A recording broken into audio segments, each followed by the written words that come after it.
The CBS Radio Mystery Theater presents...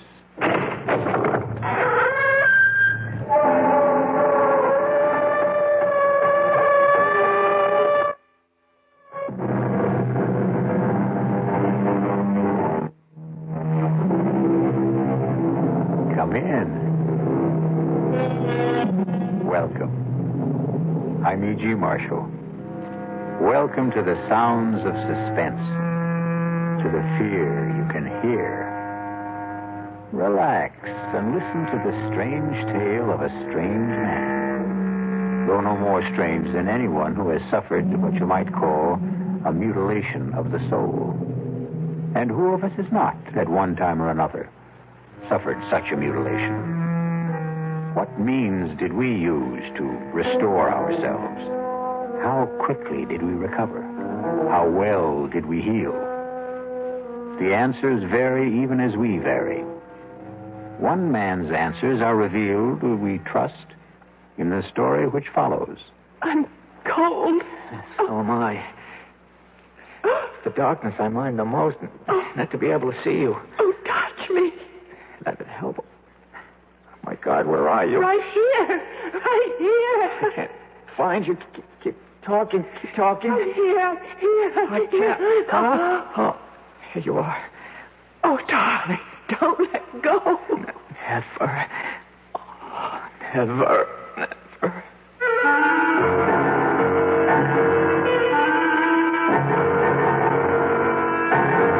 Our mystery drama, The Deadly Hour, was written especially for the Mystery Theater by Elspeth Eric and stars Norman Rose. It is sponsored in part by Anheuser-Busch Incorporated, brewers of Budweiser. I'll be back shortly with Act One. In 1919, someone had a big idea. Let's help youth understand big business by starting them in small businesses of their own. And Junior Achievement was born. Each group elected a board of directors, chose a product, set up a production line, sold stock, and went into business. That year, 314 students made and sold products and learned the business of business.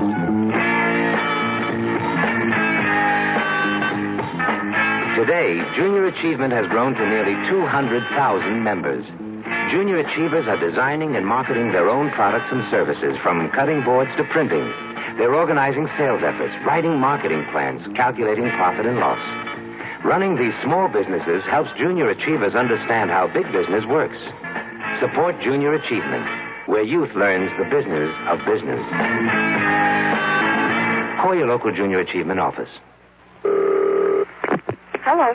Hello, Mrs. Ken Driggs of Salt Lake City, Utah? Yes? Mrs. Driggs, my name is Ted Brown, and I'm calling for Campbell's Soup. And we're calling ladies in the Salt Lake City area asking if they'd like to sing the Campbell's Soup jingle.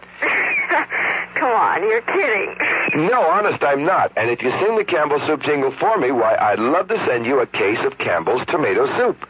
All right, but if I sing it and you don't send it, I'll be awfully disappointed. Well, you just sing it and you see. Okay, it goes, good, good. That's what Campbell's soups are, good. That was just marvelous, really. And we're going to send you a case of Campbell's tomato soup. You're kidding. I'm not kidding. How cold does it get in Salt Lake City, by the way? Below zero sometimes. But if you like skiing, you don't mind. Uh-huh. When it does get cold, good hot Campbell's soup warms you up. Yeah, that's right. Now, you enjoy yourself, you hear? All right. Bye-bye. Bye. The preceding recorded message was selected from random phone calls.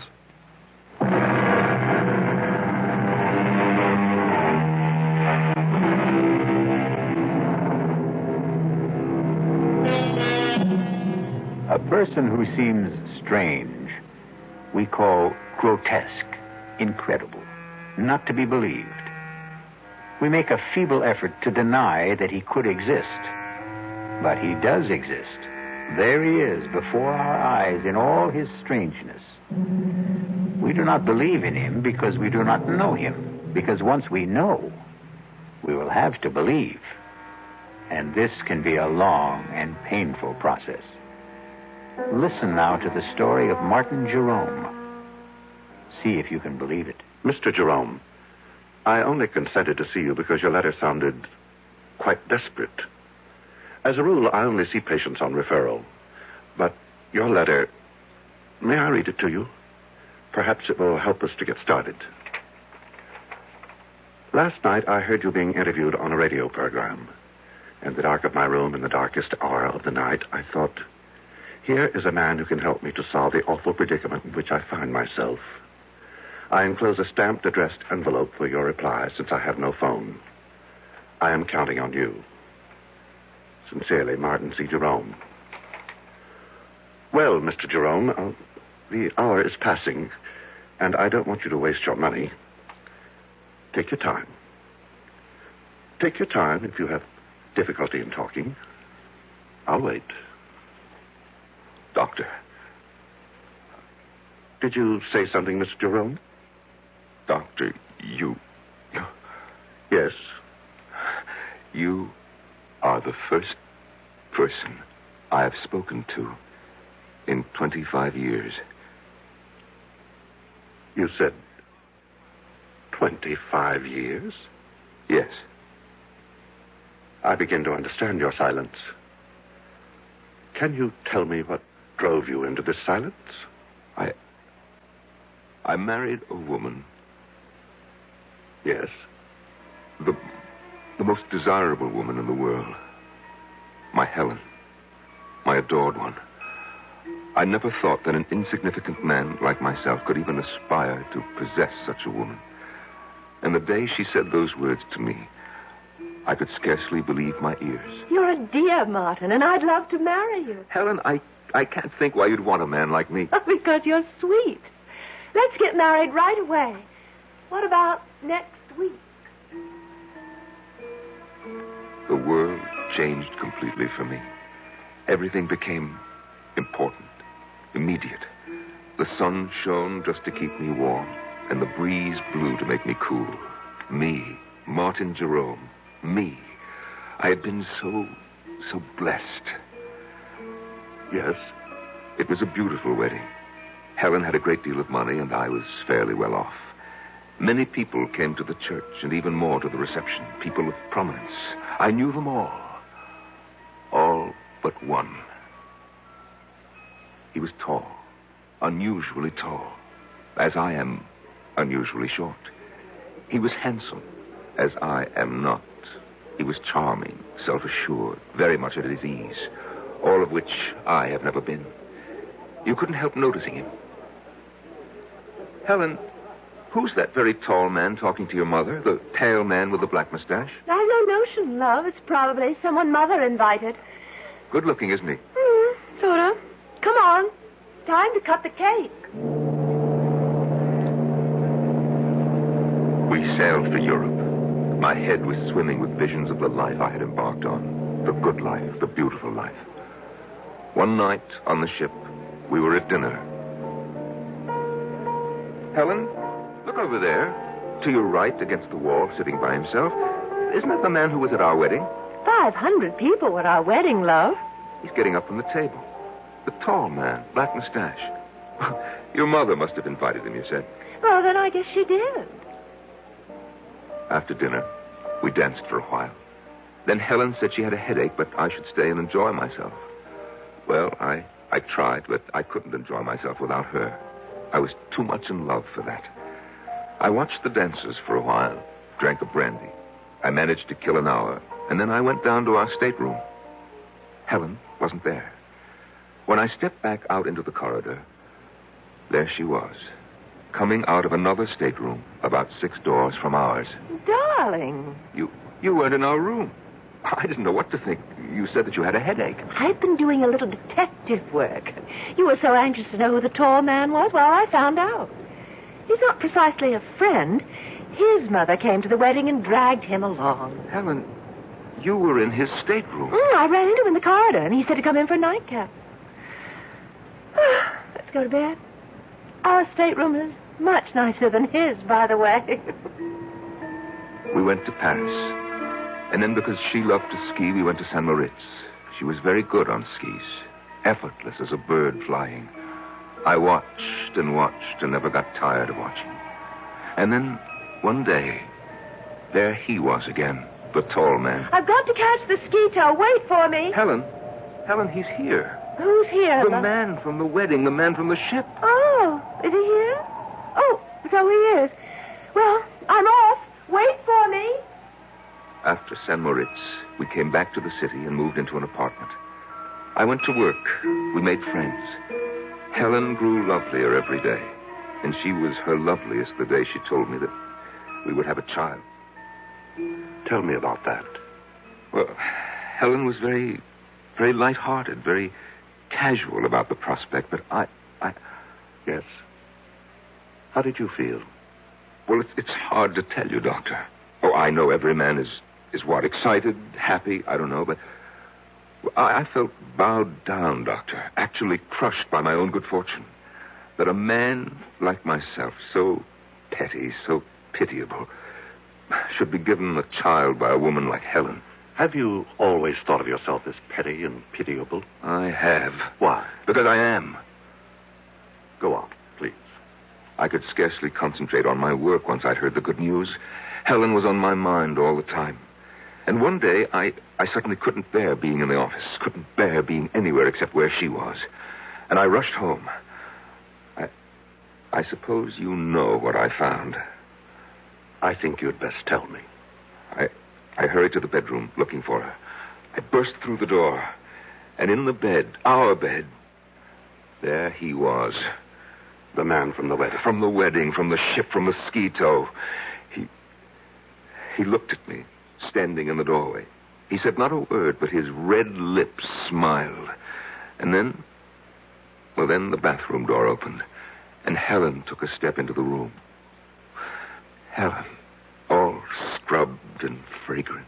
She was wearing something pink. I think it was made of lace. And Doctor, she smiled too. While I stood in the doorway, she smiled. And then she said, "Well, love, now you know." And the world rocked, and I felt as though I had died, but I hadn't. I was still standing there. Doctor, I've never told what I just told you to anyone before. Not to anyone? It wasn't simply grief that I felt.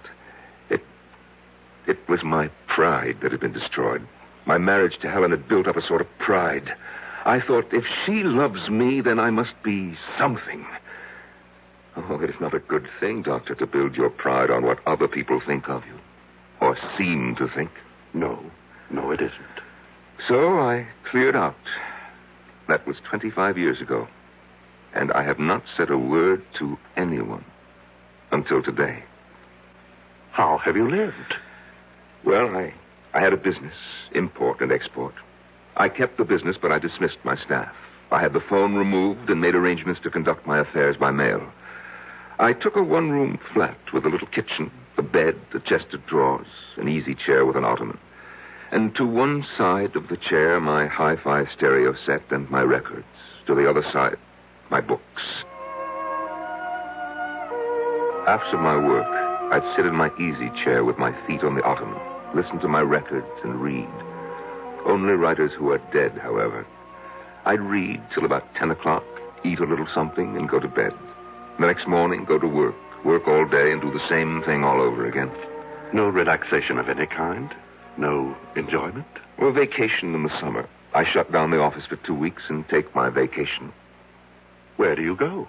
I take a train. 2 trains, actually, and a bus to a little town on the coast called Marsh Hills. You've probably never heard of it. I'm afraid I haven't. No one has. And there's no reason why anyone should. And you spend your 2 weeks in Marsh Hills? Oh, no. No, I merely stable my horse there. You have a horse? About 15 miles from Marsh Hills, Doctor, close to the sea.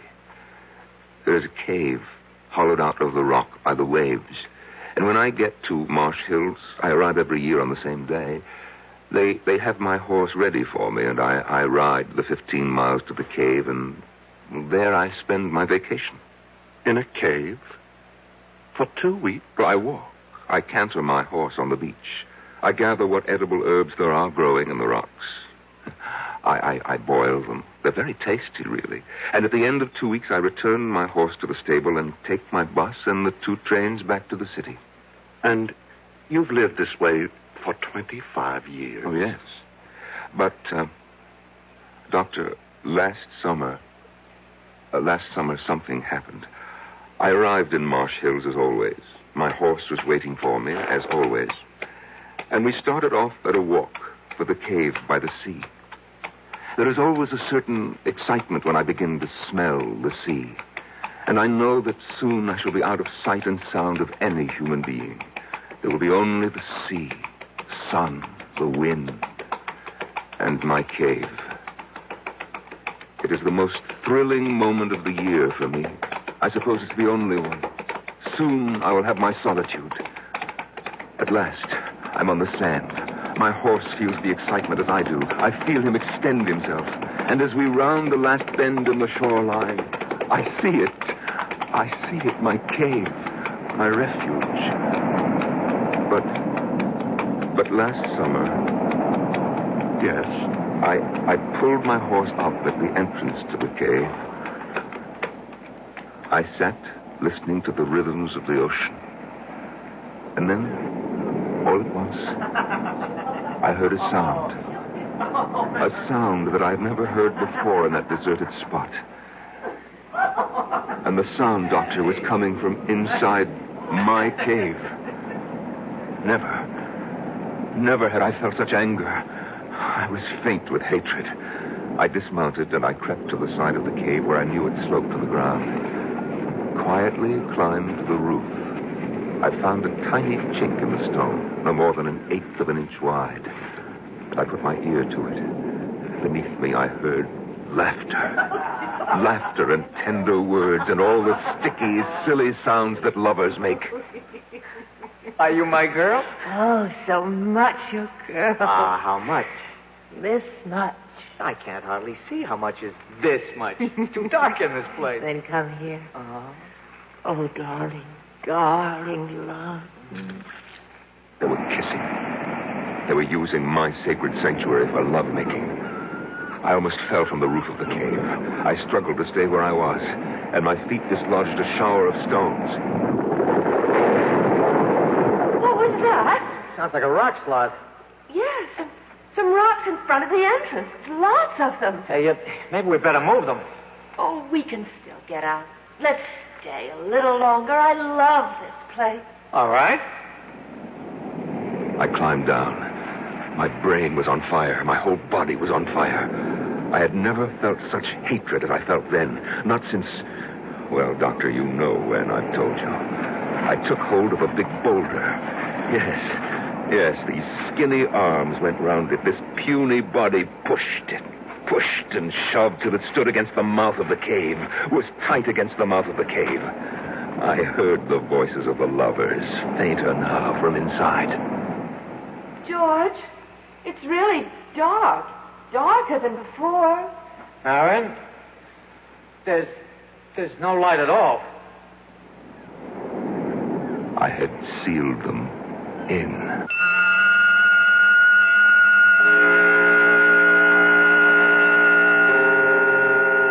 What is darkness? It is the state from which we emerge, and it is the condition to which we return. We come from the darkness of the womb.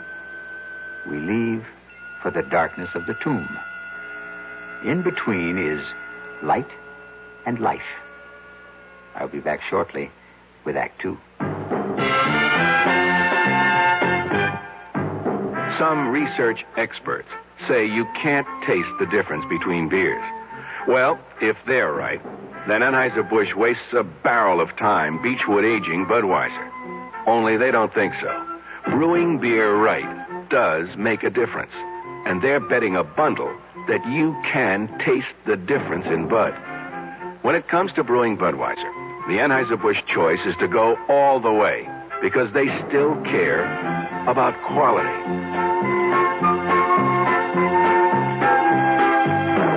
Look at it this way. If the Bud people have a choice between what some experts say and what beer drinkers say, well, you'd better believe they'll go with you beer drinkers every time. When you say Budweiser, you said it all. Anheuser-Busch, St. Louis. I love you. I love you. Love you. Love you. Love you. Love you. That's why Hallmark makes over 1,000 different kinds of Valentines to get everybody's message across on Valentine's Day. I love you. Let Hallmark say you care enough to send the very best on Valentine's Day, Thursday, February 14th. That's Thursday the 14th.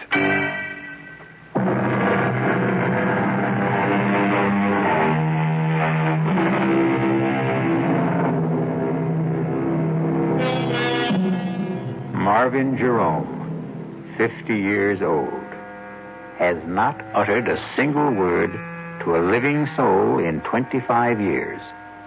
But now, in the office of an attentive psychiatrist, it seems the dear man can't stop talking. After I had pushed and shoved the big rock into the entrance to the cave, Doctor, I stood for a few seconds, panting from the exertion and oppressed by the silence. There was only the sound of the wind and the water. I thought of the lovers locked inside. What were they doing? What were they saying? I felt that I must hear their voices again, as though their words, which had driven me near to madness, were essential now to keep me sane. I scrambled back to the roof of the cave and put my ear once again to the narrow crack through which I could hear them. George, there was a little light before. Now there's none. More rocks must have fallen. I didn't hear them. I heard something that didn't sound like rocks falling. Come on, we've got to clear the entrance. Come where? I don't know where the entrance is anymore. It's so dark. Well, take my hand. I think I know which direction. I can't even see your hand. Don't you have a match? I may have, boy. Yeah, I have a few. Well, light one. I will. Oh, went out. Now, don't panic. Don't panic. Light another. We've got to get out of here. Just don't panic. All right, now, careful. Be careful. I am being careful. Oh, darling. Huh? No, I found the one that went out. It was right by my foot. Let me light it from yours. Yeah, good girl. All right, George. There's the entrance. Don't let your match go out. Don't you let yours. Hey, look, see? Just a whole bunch of stones. Come on, let's start clearing them away. Oh, both matches went out. That's all right. Now, we know where we are. We're right by the entrance. Come on, let's get started. George. What, darling? We'll get out, won't we? Of course we'll get out. Now, keep working. Don't stop. At my listening post atop the cave, I heard them, so kindly toward each other, so reassuring, so united in their purpose. I pressed my ear closer to the crack in the cave's roof. I was frantic to hear every word. George, it isn't getting any lighter. Shouldn't it start to get lighter? Yes, it should. Oh, why doesn't it? How should I know why? I'm sorry, darling. Oh, that's all right. Marion. What, darling? We've cleared all the stones away. But there's no light. No. None. Why not? Why isn't there? Because there's something huge. A big boulder, I think, up against the entrance. Oh, move it. I will. It's heavy. It must be huge. Well, how did it get there? It fell from someplace, Lord knows where. Can't you move it? I'm trying. Let me help. Put your shoulder up against it. That's what I'm doing. Can't you see? No, I can't see. Do you think I could? Can you see? I'm sorry. Forgive me. All right, let's try together now. 1, 2, 3. Shove! I don't think we moved it at all. No, not a centimeter. Darling, you know what the trouble is?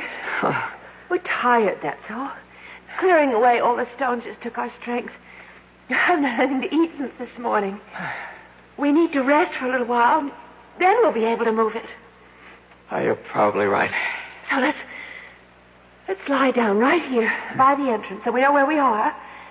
First, I want to light a match. Why do you want to do that? I want to look at your face. Oh. Light. This is the face I love. This is the face I love. It's dark again. No matter. When we wake up, we'll find our way into the light. Sleep now, my darling.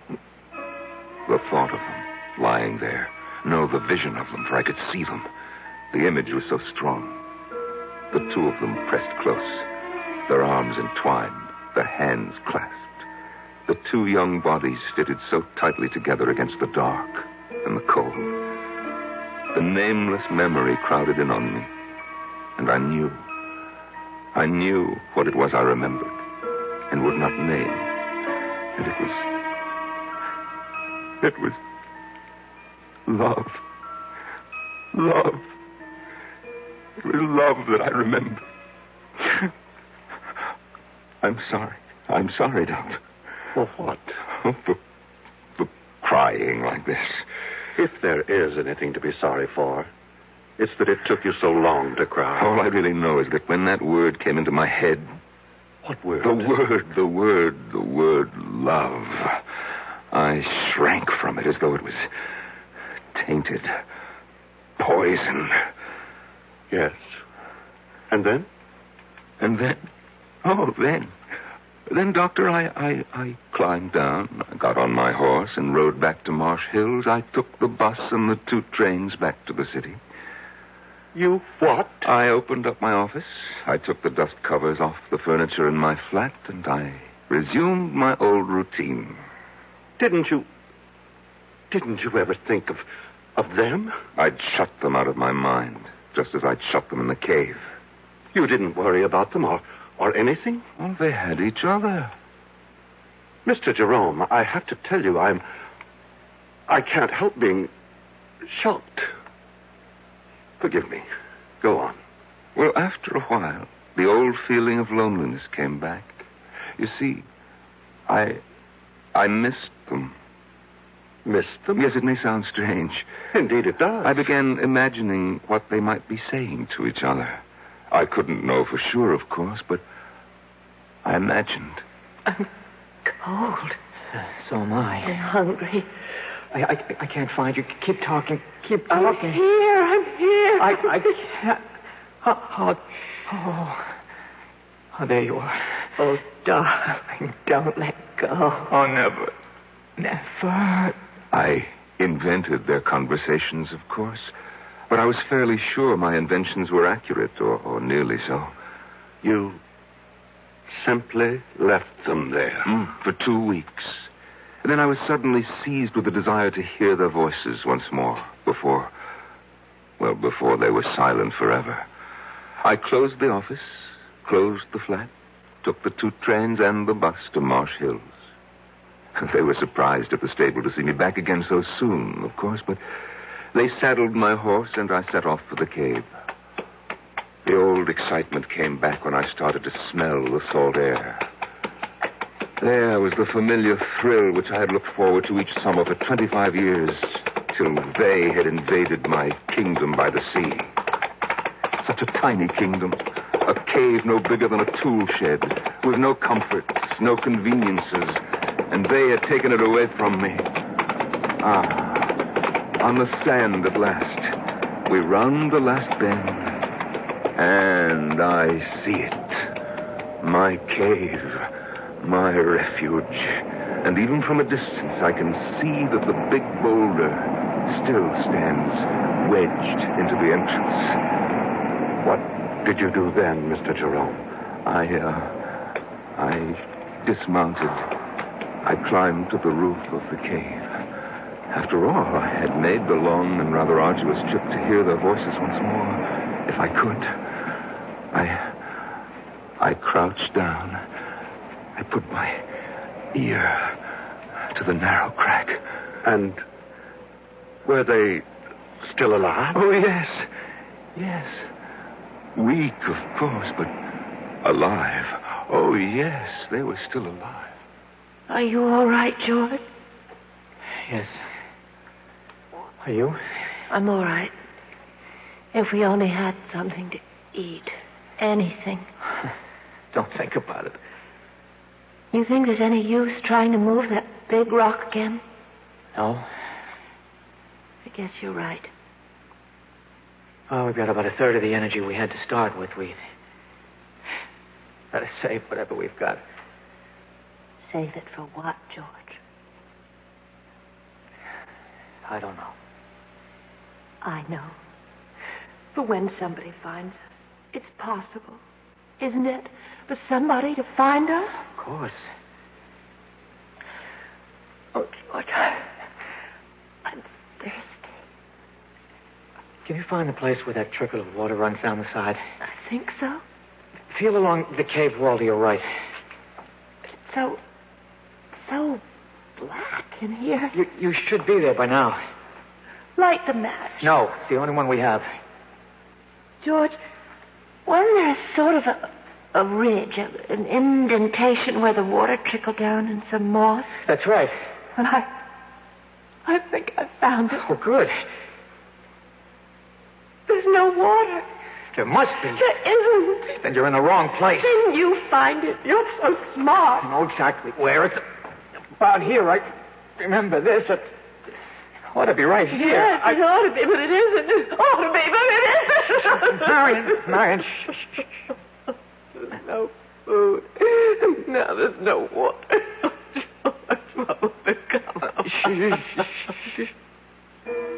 Doctor, I wanted to call to them.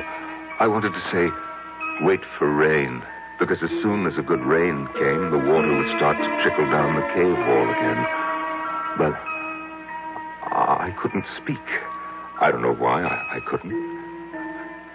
Do you? I have some notion, yes. Why couldn't I? I'd rather you told me the rest of the story first. All right, Doctor, if you say so. Well, they must have gone to sleep after that. I think they probably slept a lot. I know that I didn't hear anything more after that until much later. I wonder what day it is. Well, it was Saturday when we came down here, wasn't it? Yes. Well, it must be, I don't know. We've been here a week, I think. More than that. Much more? About a week and a half. Oh. You think it's Wednesday? Or... I think so. If it's Wednesday, then we've been here 11 days. Something like that. What difference does it make? I'd just like to know, that's all. Oh, don't be angry, darling. Doctor, I had the craziest impulse to whisper to them, it's Tuesday. I almost laughed. Why do these ludicrous ideas come into our heads at the weirdest moments of our lives? Perhaps it wasn't as ludicrous as you thought. Well, of course it was. I was there to watch these people die. Listen to them die is more like it. And I still wanted to tell them what day of the week it was. If that's not ludicrous, I don't know what is. Tell me, what happened next? I went to sleep on the roof of the cave. After the sun came up in the morning, I got a sandwich out of my saddlebag and a flask of brandy and sat on the sand for a while, watching the ocean. And then I went back to my listening post. George. Yes? I'm going to try walking around a little. Oh, Lord. This darkness is driving me mad. No, it's not. No, it's not. Let me have a match. No. Oh, give it to me. I won't. What was that? I heard something. I stumbled over something. Well, look for it. The fish are on. That's what I'm doing. Got it. Well, what is it? Feels like a little sort of a pan. Pan? Well, about 4 or 5 inches wide. What? Enamel, I think. Feels like enamel. It's a little pan to cook things in, the sort of thing campers might use. Wait. That means somebody's been here before. And that means whoever was here could come back. Well, somebody else could. I mean, this cave is a place people come to. We're not the only ones. We're not the first. Other people have... They'd stumbled across the little enamel pan I had used to boil my herbs in. I couldn't bring myself to speak to them, but I took a packet of matches, the cardboard kind, and I wrote on it, I am here. Just that. I am here. And I slipped it through the crack in the roof of the cave.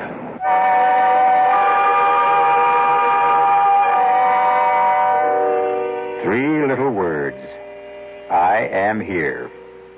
I suppose the most cherished trio of words in our language consists of I love you. But surely there are times of trouble when I am here is even more welcome. I'll be back shortly with Act 3. And now another tale of the ball and chain. At Kellogg's Special K presents Last Tango in Pittsburgh. There I was at Raoul's All-Night Tango Lounge. My little orchid, will you tango with me? It was Raoul. You're a splendid dancer. But what was that? I was what? That sound effect. Oh, I'm a few pounds overweight, and this ball and chain points out how my extra weight can get in the way. I'm pointing you back to your chair. Our heroine decided to lose that extra weight. She exercised and ate smart at every meal, starting with a Special K breakfast. A bowl of Special K, skim milk, tomato juice, and coffee. It's less than 240 calories, 99% fat-free, and 100% delicious. After a while, she was rid of the ball and chain and back at Raoul's. Darling, you're looking fantastic. What a happy ending. What ending? We're just getting started. Raoul, get lost. Your happy ending could begin with the Kellogg's Special K breakfast. And that's another tale of the ball and chain. Give your hand to a friend. Give your heart to your heart. Give your cold to contact. The sooner the better. Hey, I'm back. How's that cold? Rotten. Get the contact? I got everything. Contact, cold tablets, and this liquid. Oh, no. Honey, it's all cold medicine. Well, sure, but it only takes one contact for up to 12 hours continuous relief from sneezing, drips, congestion. For that, I'd need 6 of your cold tablets. 2 every 4 hours. Or 3 ounces of nighttime liquid. 1 every 4 hours. Or just 1 contact. The tiny Tide pills do it. Well, it's all cold medicine. Those others contain antipyretic analgesics. The liquid, antitussive, and alcohol. They're not in contact. 6 or 3 or 1. I'd choose the 1 contact. Me too. And I'm the one with the cold. Give your cold contact. The sooner the better. 6 or 3 or 1. When you catch a cold, take contact. Only as directed.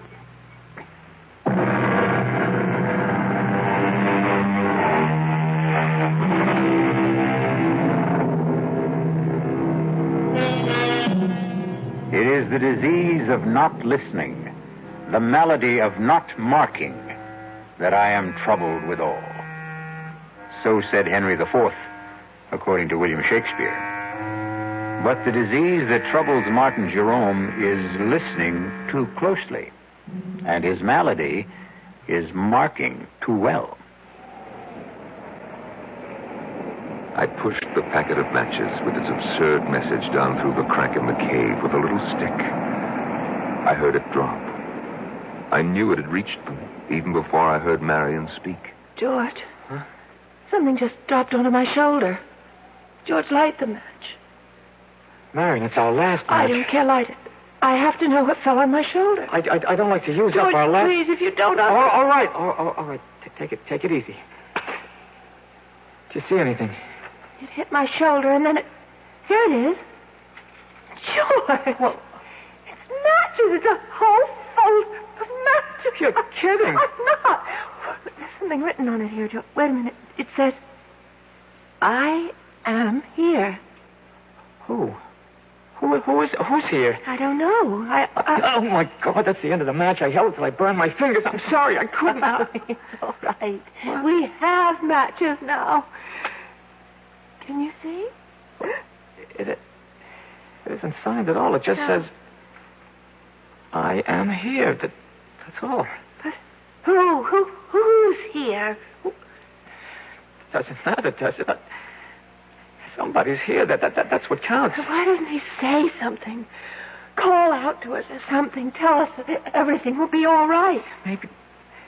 Maybe he's gone for help. Oh, yes, that must be it. Yes, that is it. It's all right now. It's all right as long as somebody's here. I couldn't stand their joy over my simple-minded message. They seemed like silly children, as silly as I felt myself. For I hadn't the faintest notion what I was going to do once I had made this strange contact with them. I climbed down and sat on the beach staring at the water until I fell asleep. I must have slept the rest of that day and all night because it was the sun coming up behind the horizon that woke me. I went back to the cave, climbed to the roof, and put my ear to the crack. George, I can't stand it. Where is he? How should I know? Stop asking me. He wouldn't give us a message like that. He wouldn't write, I am here on a package of matches and then just go away, would he? How do I know? You keep asking me as though I had an answer. Oh, I'm not hungry anymore. I haven't been hungry for a long time. I just feel terribly weak. Damn it, I know. Now, will you shut up? Just shut up. We'll die here, George. Be quiet. No water. No food. We'll die here. I said shut up. Whoever wrote that note must have been a madman. Whoever he was, wherever he was, he's gone away. Yes. And we'll die in this cave. I don't intend to die in this cave. Oh. And just what do you think you'll do about it? Something. Nothing you can do.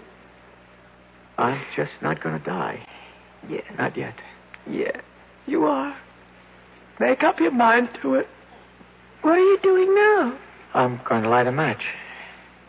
Matches? We have matches. No food. No water. Just matches. George. I'm not going to die. Not yet. Not me. George! Not me. I felt as though the world had stopped. Actually, I had stopped. All at once, I knew what I must do. I didn't want to go completely out of my mind. I clambered down from the roof. I ran to the cave entrance. I tried to move the big boulder that blocked it. I knew even before I tried that I wouldn't be able to do it. But my mind was working brilliantly. I ran to where my horse's saddle and bridle lay on the sand. And after taking it all apart, I began working to put it together again for a new purpose. Oh, I used everything. The girth, the reins, the stirrup leathers. And in an hour, I had fashioned a crude device. I led my horse to the cave entrance. Somehow, I wrapped the girth around the boulder and made it firm. The reins circled my horse's shoulders. And then I stood back and gave him a sharp rap on the flank. He moved. And the boulder moved. The boulder moved away from the entrance to the cave. There was room for me to squeeze through. Just inside, I found them. She lay there in a faint. He lay across her. And his teeth were sunk in her breast.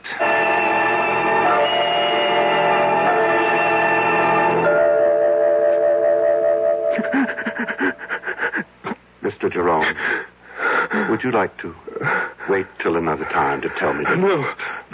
I must tell it to you now. I carried their bodies out, and I put them on the back of my horse.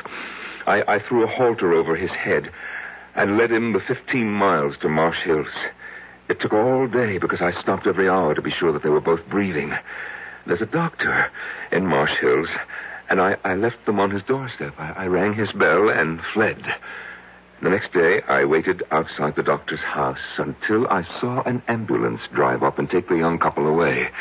They were able to walk, so I knew they were all right, or soon would be. I I went back to the city, but not before I had memorized the name of the hospital, which was printed on the ambulance. And from the city, I wrote to the hospital. I pretended to be a concerned relative. They answered me. They said that the girl, Marion, had already been discharged, but that they were keeping the young man for a few days more. They would let me know when he could go home. And they did let me know. I remember it was on a Sunday. And as he walked out of the hospital, I was waiting for him. He didn't seem at all surprised to see me. I took his hand. He came with me quietly. We boarded the bus. We took the 2 trains, no trouble at all. And when we got to the city, we went to my flat. He undressed, bathed, and got into my bed. And he went to sleep. That was, 6 months ago, Doctor. And he's been there with me ever since. He's all right? Oh, he's very well. I sleep on the floor now. He sleeps in the bed. I cook his breakfast, come home from the office and cook his lunch. And, of course, I make dinner for us both at night. And, we listen to music. I read a book, but he just listens to the music. Oh, yes, he's in good health. Mr. Jerome, the hour is up. You want me to leave? Not quite yet. You've told me an amazing story. As amazing a story as I've ever heard. But tell me, just what is it you expect of me? What do you want me to do for you? Huh? Oh, why, nothing, Doctor. Nothing? Nothing at all? I don't want help for myself, Doctor. I want help for the young man. You see, in the 6 months he's been staying with me, he hasn't uttered a word. Not one word. Go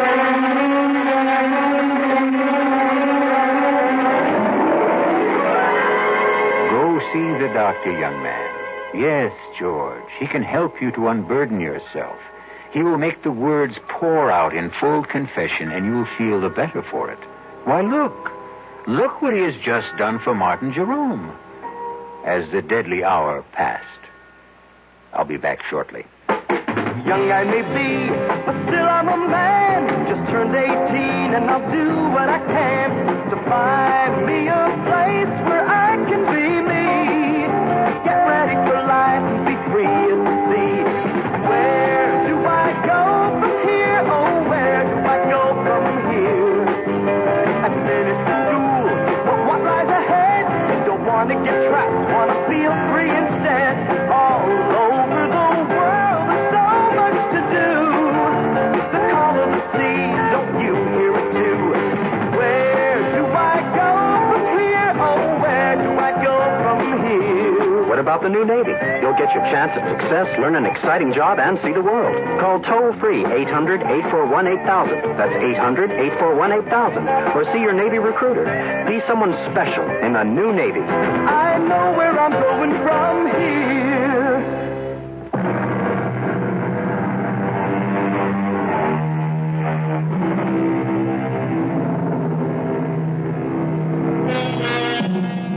You've heard of the 7 wonders of the world? The Grand Canyon, the Taj Mahal, Niagara Falls, and I forget the other 4. No matter. Because they are simple things compared to the human mind in all its deviousness, all its twists and drifts.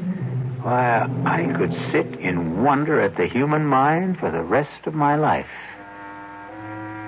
Our cast included Norman Rose, Marion Seldes, John Barragray, and Jack Grimes. The entire production was under the direction of Hyman Brown. And now, a preview of our next tale. That's impossible. Why is it impossible?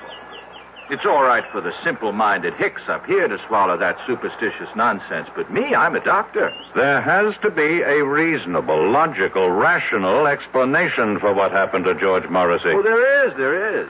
He offended the spirit of the mountain. Oh, you consider that reasonable, logical, rational? Would you feel better if I said there's something up in that mountain, a virus, a bacillus, a fungus, which somehow causes immediate aging? It would be a more rational explanation.